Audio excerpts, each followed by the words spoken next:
look inside, you'll find something to grapple with.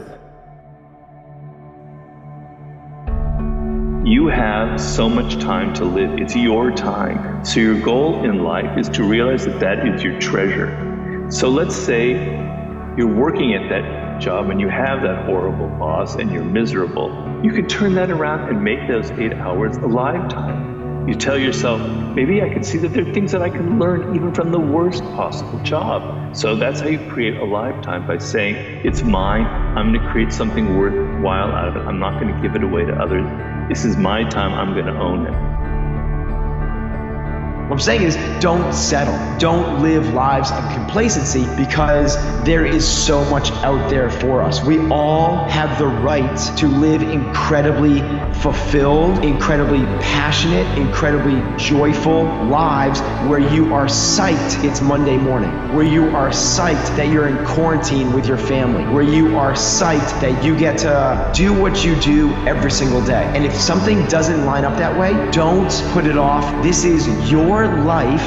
No one is going to come and change it for you. Why couldn't we just be happy being who and what we are? Why is it that we're punished if we don't strive? Couldn't we just be rewarded for who we are? I can understand that, but I don't think that it works. I don't think things function like that. And I don't think probably in the final analysis we really want them to. I don't know if anyone enjoys undeserved reward. It feels creepy, doesn't it, to be rewarded for something you didn't do? When else, the positive emotion that we find sustaining is experienced in relationship to an unachieved goal. So if you want to begin to grow, you've got to put something out here that you can't reach easily, that has got to make you stretch, got to make you jump for it, got to make you get back a little bit and dig in so that you can take a leap for it. And maybe you jump up there and you miss it and you extend your knees and you come back again and you bust your lip next time. But you keep on, and through that process, you learn how to leap higher. You start challenging yourself to dig deeper, and then you discover some things about you that you don't know right now, some talents that you have in you that you didn't know that you can do. Right? Most cats are somebody that worked hard. If the situation and the circumstance is what they want it to be, they're going to come out and they're going to act accordingly and they're going to give you everything they got. But a hard worker, regardless of situation, regardless of circumstance, regardless of what happened, I'm going to show up and I'm going to give everything I got to it because I'm working for something that's totally different. Right? The question becomes this: can you be committed to the process of what you're doing without being emotionally attached to the results of what you're doing?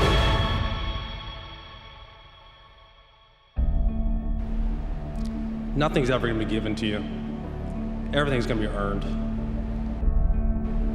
If you don't go out there and put in the work, you don't go out and put in the effort, one, you're not going to get the results.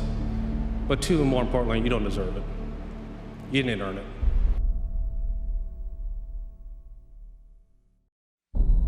Do you remember who you were before the world told you who you should be? Right? Like courage, do you remember who you were before the world told you who you should be? And so anytime you gotta be courageous, let's look at it from the standpoint of dreams, goals, and aspirations. You got your dream, your goal, and your aspiration, and then you got reality. And oftentimes reality doesn't reflect the goal, the dream, and the aspiration. And so when you think courage, like being courageous, and following your heart because it somehow knows what you want to do anyway, like it's almost like instinct, right? It's almost like when you feel something that you should do, and for some strange reason, like your mind or your spirit tells you, nah, I don't want to do it, because it takes you outside of your comfort zone and it puts you in a space and place that may be unknown, or it puts you in a space and place of uncharted territory, but you know you should do it, you can feel it, right? And then you go against it. And all it does is make the route a lot longer. That's all it does. Making promises to yourself that you don't keep. It's saying, I'm going to do this and not doing it. Because then what happens after that is the self-talk. The self-talk that you create by not upholding the obligations that you make to yourself is ultimately the most destructive thing that you could ever do to yourself. I'm going to start on Monday. I'm going to start on Monday. I'm going to start on Monday. I'm going to start on Monday. I'm going to start on Monday. I'm gonna start after the wedding. I'm gonna start after this trip, after summer, after this next holiday, after the holidays. I'm gonna start. Sound familiar? Yeah. That's why you feel like, because you know that you didn't do none of that shit you told yourself you should have done. failed at everything I did the first time. I was known for coming back even harder after I failed. Success isn't a straight line. It's a maze. And when you think you figured that maze out, you hit a wall. And you got to fuck around and start again. Stay hard.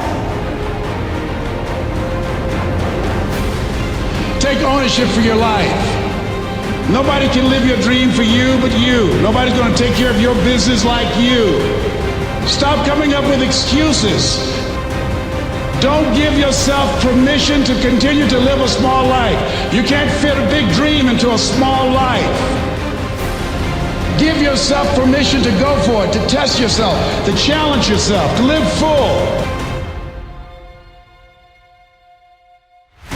Everybody talk about how great they want to be until adversity and opposition hits. You judge the true character and caliber of a person by what they stand in times of challenge and opposition.